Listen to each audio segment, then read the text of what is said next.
এখানে রয়েছে আলু, কড়াইশুঁটি, সিম, গাজর, ফুলকপি এবং ধনেপাতা।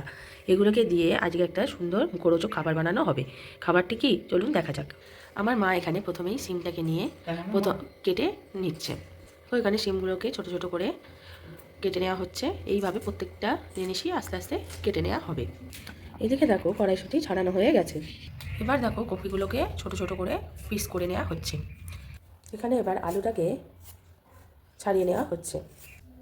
দেখো আলু ছাড়ানো হয়ে গেছে, এবার এটাকে পিস করে নেব। এখানে দেখো ধনে পাতাগুলো ছাড়ানো হয়ে গেছে, আমি কড়াইশুঁটির সাথে এটাকে দিয়ে দিলাম। পিস করা আলুর মধ্যে লঙ্কাগুলো দিয়ে দিলাম। এবার এখানে সব কিছুগুলোর মধ্যে কড়াইশুঁটিগুলো দিয়ে দেওয়া হচ্ছে। ভালো করে মিক্স করে নিয়ে প্রথমে ধুয়ে নেওয়া হবে। এবার এর মধ্যে গাজরগুলোকে মিক্স করে দেওয়া হচ্ছে ভালো করে ধুয়ে পরিষ্কার করার জন্য। এর মধ্যে জল দিয়ে ভালো করে এগুলোকে ধুয়ে নেওয়া হবে। আর আলুগুলোকেও আলাদা করে ধুয়ে নিচ্ছি। এবার ভালো করে ধুয়ে নেওয়া হয়েছে।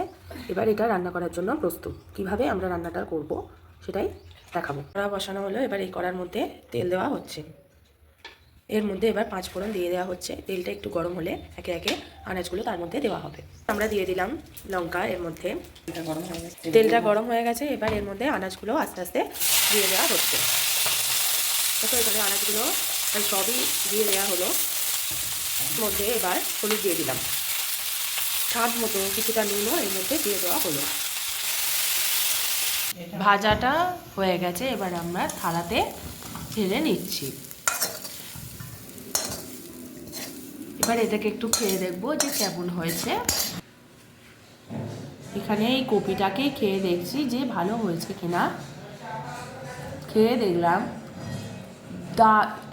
দারুণ হয়েছে, খুব সুন্দর।